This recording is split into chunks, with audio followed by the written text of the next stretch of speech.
মাত্র 10 মিলিমিটার বৃষ্টিতেই তলিয়ে গেছে চট্টগ্রাম নগরীর সড়ক অলিগলি। কোথাও হাঁটু, কোথাও জমেছে কোমর পানি। এতে কার্যত বন্ধ হয়ে গেছে সড়ক যোগাযোগ, স্থবির হয়ে পড়েছে জীবনযাত্রা। কোথাও হাঁটু পানি, আবার কোথাও কোমর সমান পানিতে ডুবে গেছে চট্টগ্রামের অধিকাংশ নিচু এলাকা।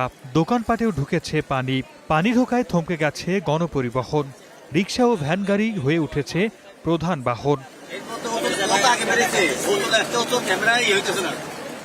বর্ষা আসতে এখনো ঢের বাকি, কিন্তু মাত্র 10 মিলিমিটার বৃষ্টিতেই তলিয়ে গেছে চট্টগ্রামের বিভিন্ন সড়ক অলিগলি। নোংরা পানি মারিয়ে চলাচল করতে হচ্ছে অফিসগামী থেকে শুরু করে শিক্ষার্থীদের। সময় মতো পৌঁছাতে পারেননি অনেক এসএসসি পরীক্ষার্থী। নির্দিষ্ট সময়ে প্রশ্ন দিছি, তুমি আসতে পারো নাই, 10 টাকার। এখন ওভারঅল আপনারাই বলেন 10 টাকার। এটা আমাদের কষ্ট না, আমরা জব করতে পারতেছি না। যতটা গেছি কিছুক্ষণের মধ্যে আবার দেখছি 7 ঘন্টার মধ্যে এরকম অবস্থা।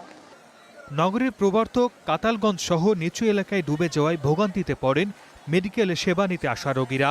এ সময় ডাক্তাররা পড়েন চরম ভোগান্তিতে। পানিতে আটকা পড়ে রোগীবাহী অ্যাম্বুলেন্সও। আমাদের রুট ব্যবস্থা তেমন একটা সুবিধার না, কেন আমাদের পরিকল্পনা সুন্দর না, যার দরুন রাস্তায় 2 দিন পর পর একটু বৃষ্টি হইলে আমরা জলবদ্ধতায় ভুগি। চট্টগ্রামের জলাবদ্ধতা নিরসনে হাজার কোটি টাকার মেগা প্রকল্প নেওয়া হলেও হয়নি সমাধান। সিটি মেয়র বলছেন, প্রকল্পের কাজ শেষ না হওয়ায় পাওয়া যাচ্ছে না পুরোপুরি সুবিধা। আলটিমেটলি আমি মনিটরিং এর মধ্যে আছি, কারণ এটা আসলে একটা কর্মযজ্ঞ হচ্ছে। ইনশাআল্লাহ গত বছর বর্ষাতে আপনারা জানেন আমরা জলাবদ্ধতা কমিয়ে দিতে পেরেছি। এবারে ইনশাআল্লাহ আমাদের একটা আশাবাদ আমরা ব্যক্ত করছি যে হিজরাকালের কাজটা যদি কমপ্লিট করে দিই আগামী 15 তারিখের মধ্যে, তাহলে ইনশাআল্লাহ আমরা জলাবদ্ধতা 70 to 80% কমিয়ে দিতে পারি।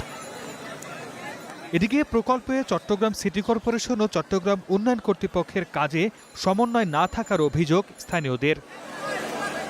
Desk report, star news.